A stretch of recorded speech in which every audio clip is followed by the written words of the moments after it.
The Judge's House by Bram Stoker.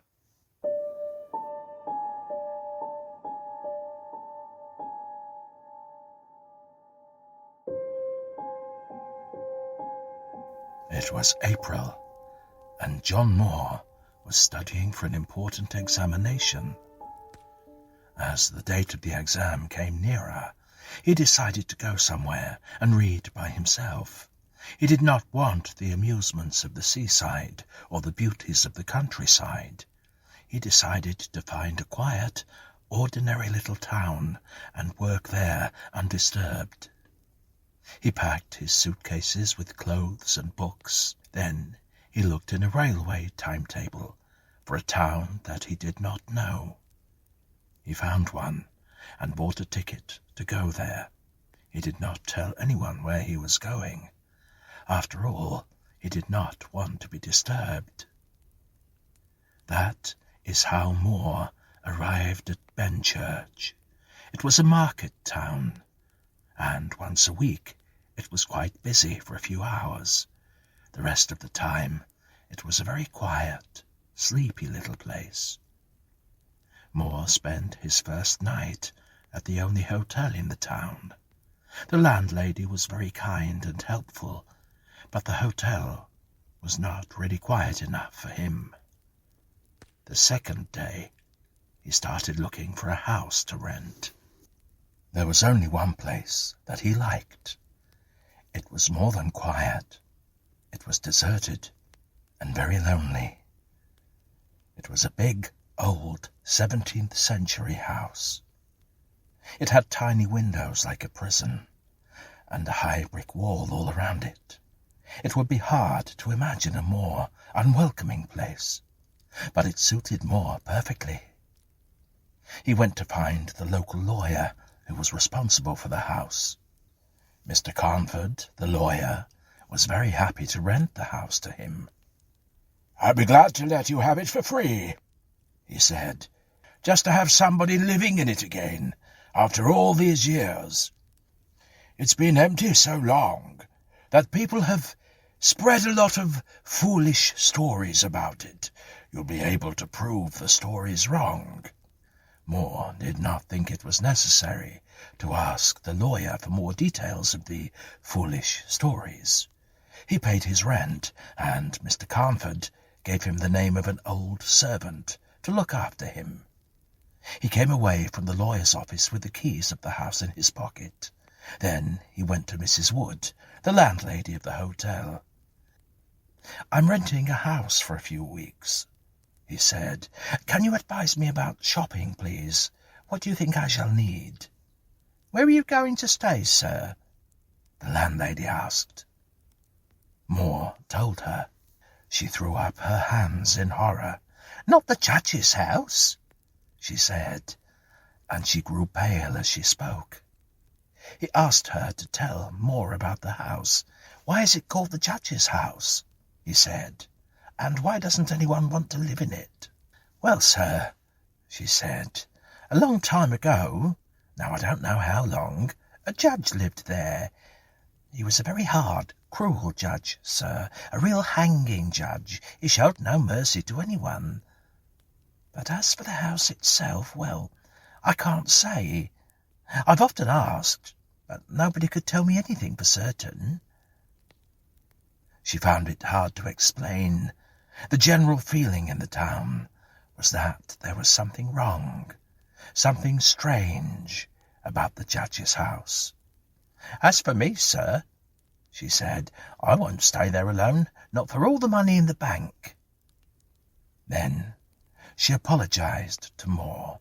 "I'm sorry to worry you, sir, I really am. But if you were my son, I wouldn't let you stay there one night on your own.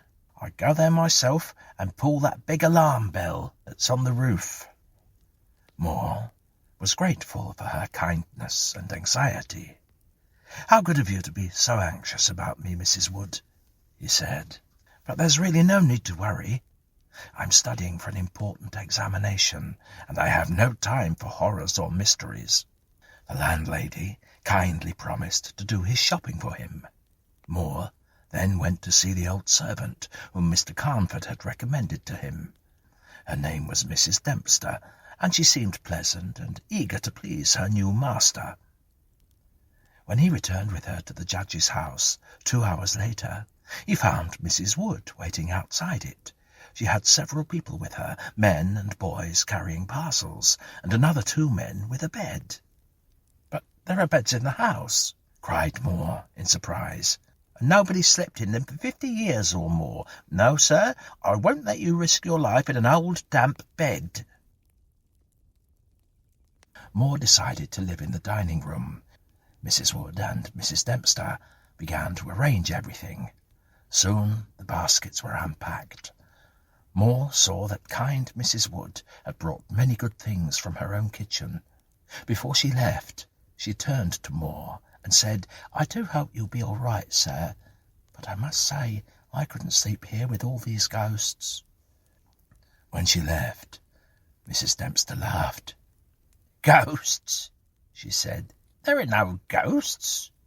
There are rats and insects and doors that need oiling. There are windows that could blow open in the wind. Look at the old oak walls of this room, sir.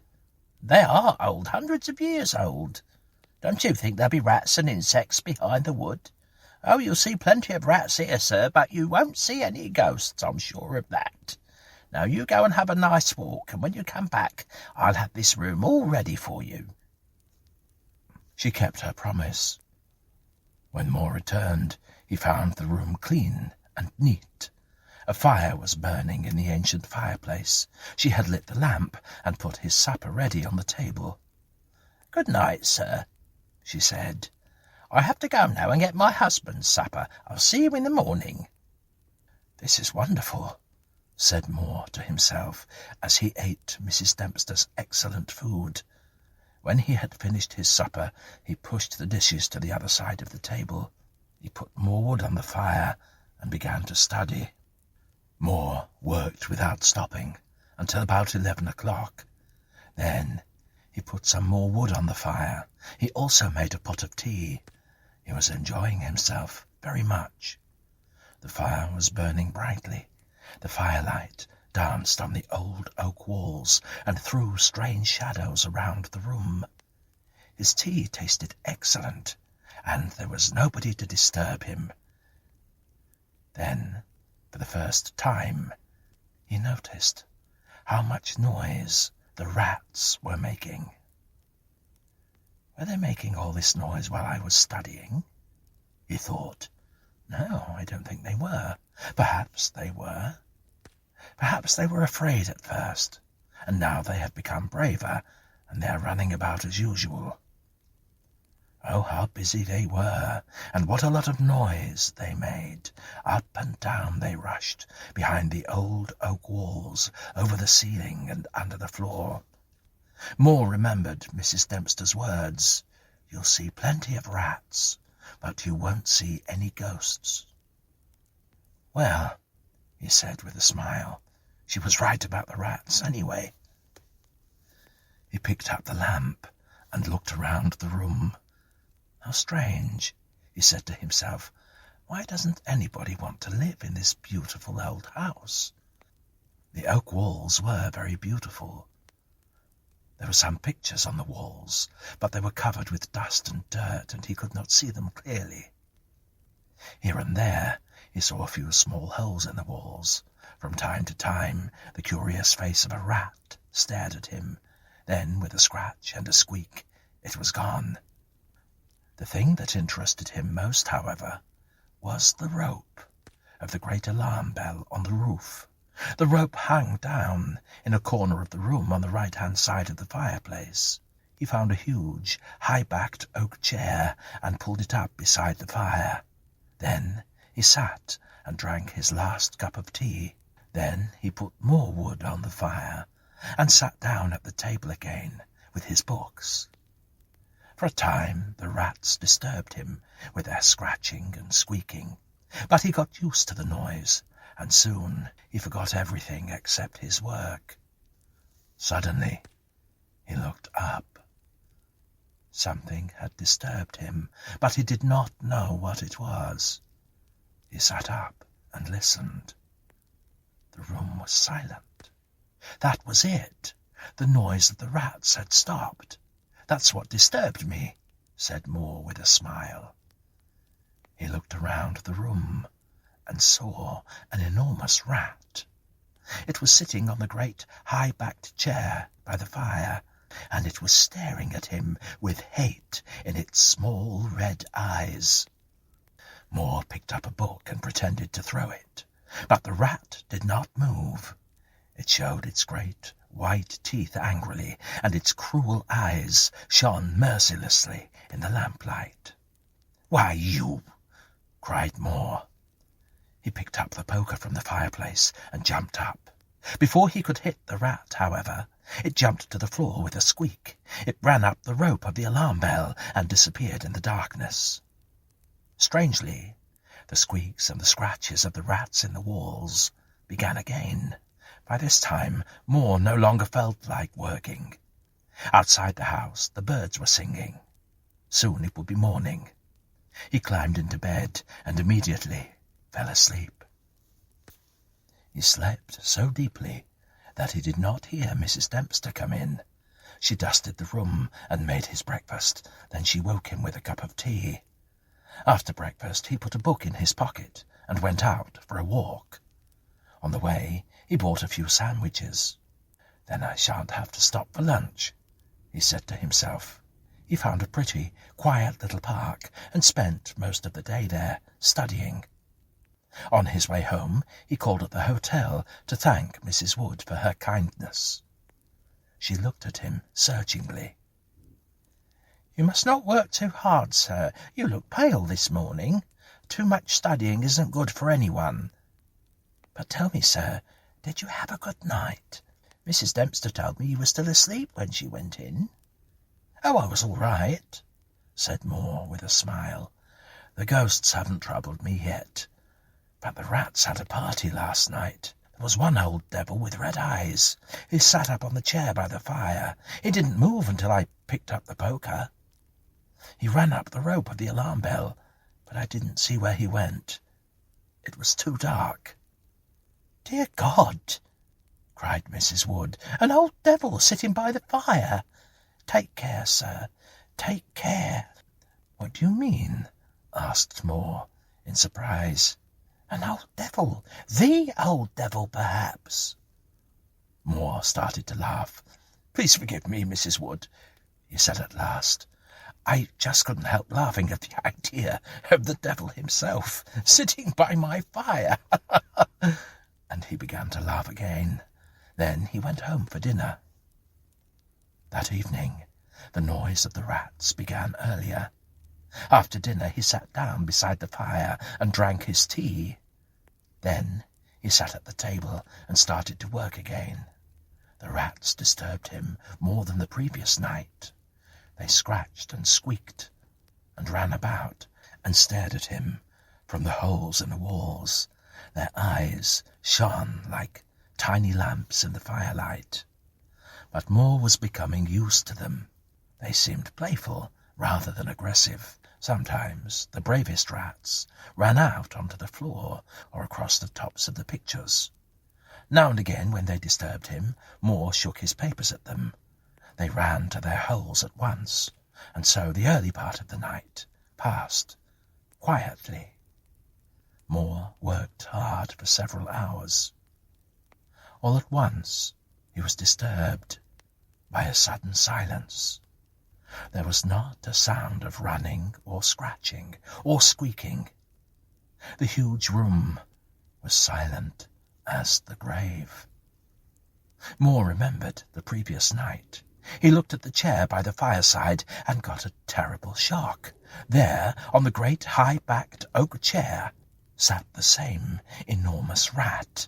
It was staring at him with hate. Without thinking, Moore picked up the nearest book and threw it. It missed, and the rat did not move, so Moore again picked up the poker. Again the rat ran up the rope of the alarm bell, and once more the other rats started their scratching and squeaking. Moore was unable to see where the rat had gone. The light of the lamp did not reach as high as the high ceiling, and the fire had burned low. Moore looked at his watch. It was almost midnight. He put more wood on the fire and made a pot of tea. Then he sat down in the great oak chair by the fire and enjoyed his tea. "I wonder where that old rat went," he thought. "I'll have to buy a trap in the morning." He lit another lamp and placed it so that it would shine into the right-hand corner of the wall by the fireplace. He got several books ready to throw at the creature. Finally, he lifted the rope of the alarm bell. He put it on the table and fixed the end of it under the lamp. As he handled the rope, Moore noticed how pliable it was. "You could hang a man with that," he thought. Then he stood back and admired his preparations. "There you are, my friend," he said aloud. "I think I'll learn your little secret this time." He started to work again, and was soon lost in his studies, but once again he was disturbed by a sudden silence. Then the bell rope moved a little, and the lamp on top of the rope moved too. Moore made sure that his books were ready for throwing. Then he looked along the rope. As he looked, the great rat dropped from the rope onto the old oak chair. It sat there, eyeing him angrily. He picked up a book and aimed it at the rat. The creature jumped cleverly to one side. Moore threw another book, but missed again. Then, as Moore stood with a third book in his hand, ready to throw, the rat squeaked and seemed to be afraid. Moore threw the book, and it hit the rat's side. With a squeak of pain and fear, and a look of real hate, it ran up the back of the chair and made a great jump onto the rope of the alarm bell. It ran up the rope like lightning, while the heavy lamp shook with its desperate speed. Moore watched the rat carefully. By the light of the second lamp, he saw it disappear through a hole in one of the great pictures on the wall. "I shall check my unpleasant little visitor's home in the morning," said Moore to himself, as he picked up his books from the floor. "The third picture from the fireplace, I shan't forget." He examined the books. He picked up the third one that he had thrown, the one that hurt him, and his face turned pale. "Why, it's my mother's old Bible. How strange." He sat down to work again, and once more the rats in the walls started their noise. This did not worry him. Compared with the huge rat, these ones seemed almost friendly. But he could not work. At last he closed his books and went to bed. The first light of morning was shining through the window as he closed his eyes. He slept heavily, but uneasily. He had an unpleasant dream. Then Mrs. Dempster woke him, as usual, with a cup of tea, and he felt better. But his first request to her surprised the old servant. "Mrs. Dempster, while I'm out today, will you please dust or wash these pictures, particularly the third one from the fireplace? I want to see what they are." Again, Moore spent most of the day studying happily in the park. On his way home, he again visited Mrs. Wood at the hotel. She had a visitor with her in her comfortable sitting-room. "Sir," said the landlady, "this is Dr. Thornhill." As soon as she had introduced them, the doctor began to ask Moore a great many questions. "I'm sure," Moore thought to himself, "that the good doctor did not call here by accident." He turned to Dr. Thornhill. "Doctor, I'll gladly answer your questions if you'll just answer one of mine." The doctor seemed surprised, but he agreed at once. "Did Mrs. Wood ask you to come here to advise me?" The doctor looked surprised. Mrs. Wood's face turned very red, and she looked away. But the doctor was an honest, friendly man, and he answered quickly. She did, but she didn't want you to know. She's worried about you. She doesn't like you staying there all alone, and she thinks you study too hard and drink too much strong tea. She asked me to give you some good advice. I was a student once, too, you know, so I know what I'm talking about. Moore smiled and held out his hand to Dr. Thornhill. I must thank you for your kindness, and you too, Mrs. Wood. I promise to take no more strong tea, and I'll be in bed by 1 o'clock. There, will that please you both? Very much, said Dr. Thornhill. Now, tell us all about that old house.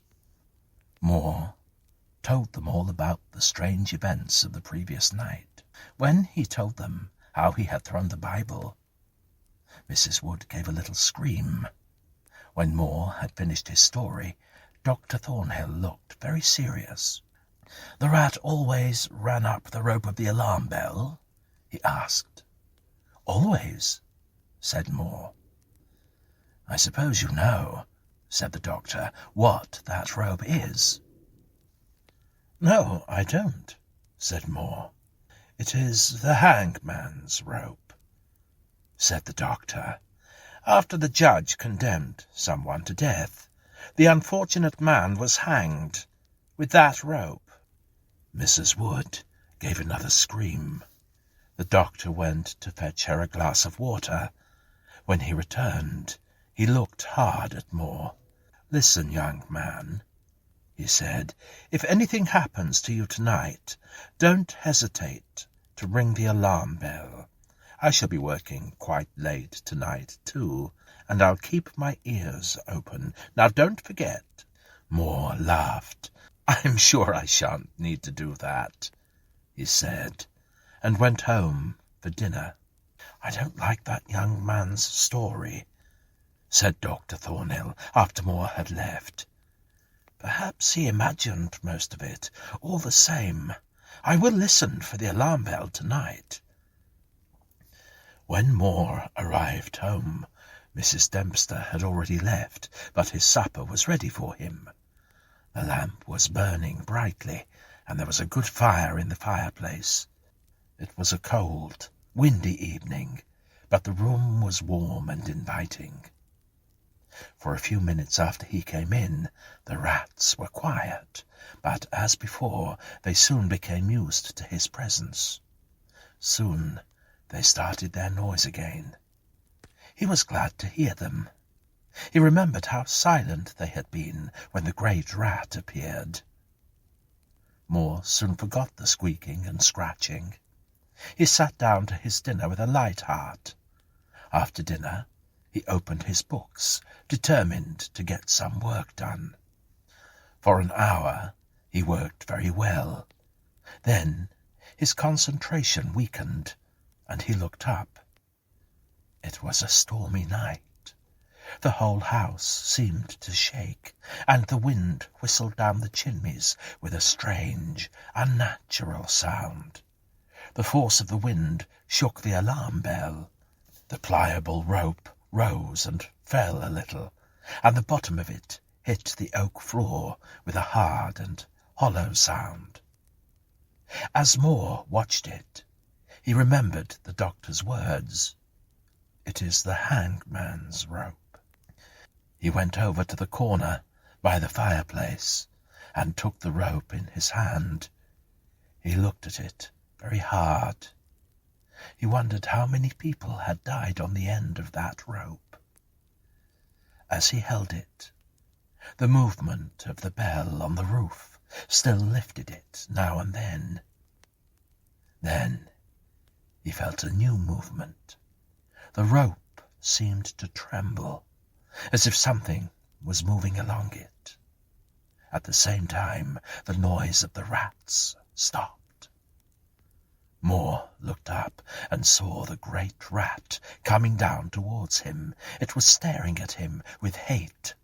Moore dropped the rope and jumped back with a cry. The rat turned, ran up the rope again, and disappeared. At the same moment, Moore realized that the noise of the other rats had begun again. "Very well, my friend," thought Moore, "let's investigate your hiding place." He lit the other lamp. He remembered that the rat had disappeared inside the third picture on the right. He picked up the lamp and carried it across to the picture. Then he almost dropped the lamp. He stepped back at once, and the sweat of fear was upon his pale face. His knees shook, his whole body trembled like a leaf. But he was young and brave, and he moved forward again with his lamp. Mrs. Dempster had dusted and washed the picture, and Moore could now see it quite clearly. It showed a judge. He had a cruel, clever, merciless face, with a big curved nose and very bright, hard eyes. As Moore looked into those eyes, he realized that he had seen that look before. The great rat's eyes were exactly the same. They held the same look of hate and cruelty. Then the noise of the rats stopped again, and Moore became conscious of another pair of eyes looking at him. The great rat was staring at him from the hole in the corner of the picture, but Moore took no notice of the creature and continued to examine the picture. The judge was sitting in a great, high-backed oak chair on the right-hand side of a great stone fireplace. In the corner, a rope hung down from the ceiling. With a feeling of horror, Moore recognized the room where he now stood. He looked around him as if he expected to see another presence there. Then he looked across to the corner of the fireplace. He froze with fear, and the lamp fell from his trembling hand. There, in the judge's chair, sat the rat. The rope hung behind, exactly as it did in the picture. The rat looked at Moore with the same merciless stare as the judge in the picture. But there was a new, triumphant look in the small, red eyes. Everything was silent, except for the storm outside. The lamp, thought Moore desperately. Fortunately, it was a metal one, and the oil had not caught fire. However, he had to put it out. In doing so, he forgot his fears for a moment. Then he stopped and thought, "I can't go on like this. The doctor is right. Late hours and strong tea are no good for me. They just make me nervous. However, I'm all right now." He made himself a warm, milky drink and sat down to work. Nearly an hour later, a sudden silence disturbed him again. Outside, the storm was growling and whistling as loudly as ever. The rain drummed on the windows, but inside the house, everything was as quiet as the grave. Moore listened carefully, and then he heard a strange, squeaking noise. It came from the corner of the room, where the rope hung down. At first he thought the rope itself was making the sound. Then he looked up and saw the great rat.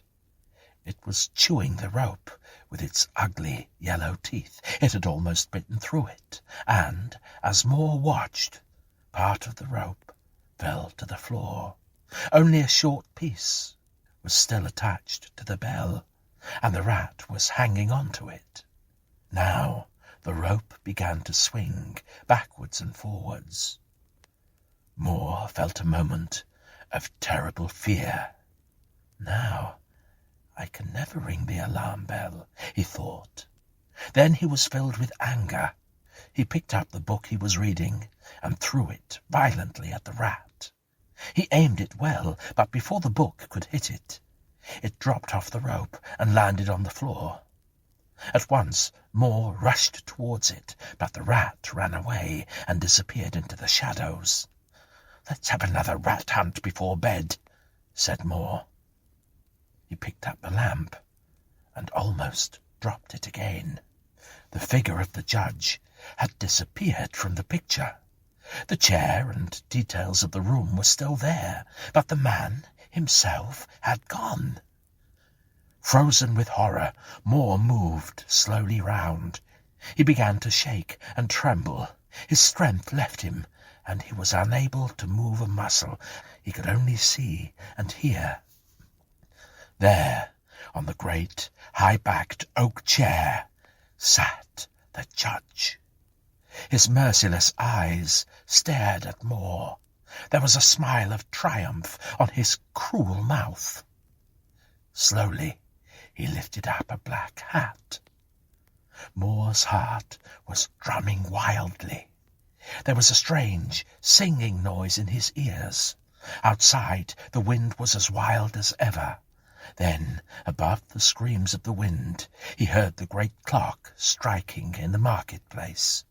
He stood and listened, stiff and unmoving. The triumph on the judge's face grew. As the clock struck 12, the judge placed the black hat on his head. Slowly and deliberately, he rose from his chair and picked up the piece of rope from the floor. He pulled it through his hands.